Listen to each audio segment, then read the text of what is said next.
Welcome to Kaumudi Global. The statue of Mahatma Gandhi in California was vandalized by a group of miscreants in January 2020 in a nefarious act against the embodiment of peace. The statue given by the Indian government to the city of Davis in 2016 was installed in a park that fell prey to the anti-Indian, anti-Gandhi organizations. A similar incident was also reported in Washington D.C. in December 2020, when a group of miscreants defaced Mahatma Gandhi's statue, which made headlines in both Indian and the American media. According to a recent report by the Disinfo Lab, the key organization behind these acts was the Organization for the Minorities of India (OFMI), founded by Pieter Friedrich, a self-proclaimed expert on South Asia, and Bhajan Singh Bhinder, also known as Iqbal Choudhary, a pro-Khalistani operative resident in the US. Bhinder was a member of Sikh Youth of America, founded in 1989, which was a pro-Khalistani group spearheading the Khalistani activities in the US and Canada.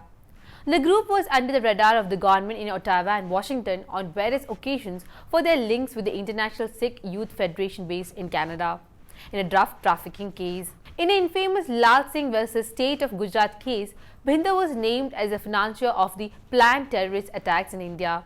Lal Singh, along with 4 others, Mohammad Sharief, ISI agent, Tahir Jamal, Mohammad Saqib Nachan and Shoaib Mukhtiar, all worked with the Pakistani intelligence for a conspiracy called K2, Kashmir-Khalistan in 1991-1992, which was hatched in Lahore under the patronage of Amirul Azim, the then Secretary of Jamaat-e-Islami, and was actively supported by several Pakistani establishment players including Choudhary Altaf Hussain, eventually the Governor of Punjab province and uncle of the former Information Minister Fawad Choudhary, the Disinfo Lab said. The OFMI was registered by Friedrich in July 2007 when Bhinder was listed as a terrorist by the Indian government. Since its inception, the organization's founders opened a suite of entities varying from a transport company, Safety Net Transpo, to a book publishing house, Sovereign Star Publishing. However, OFMI was a focal institution that has been behind the vandalization of defacing of the statue of Gandhi, a figure symbolic of the legacy of non-violence in India. The OFMI adopted alternative methods to dent India's image of non-violence, yoga and chai, that is tea. The alternative narrative was designed to hit India's image as a democracy and deem it as a fascist state with degrading democratic values. A group of pseudo-experts was thus created to bolster the alter narrative, the Disinfo Lab report said. Friedrich, who was being promoted into the mainstream as an expert, wrote books on fascism in India against Gandhi and even whitewashed Pakistan's role in 2020 Kabul Gurudwara blast, in which 25 Sikh worshippers were killed. All of his literary masterpieces were published under Bhinder's Sovereign Star Publishing.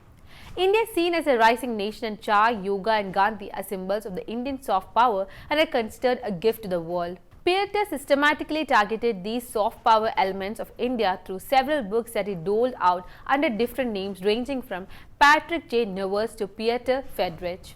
Other identities include Singh of Judah, Pieter Singh and Peter Flanigan. The names were used to pick a particular narrative and set attacks on India and carry out anti-Gandhi activities, the Disinfo Lab report said. Interestingly, the OFMI was also a part of an alliance with tandem with Indian American Muslim Council and Hindus for Human Rights, which also allied in 2019 and named Alliance for Justice and Accountability (AJA), which describes itself as a broad coalition of Indian American organizations. These organizations via AJA staged a protest in Houston during the Howdy Modi event in September 2019. I'm Neha signing out. If you like the video, please subscribe to our channel and hit the bell icon to get the latest updates.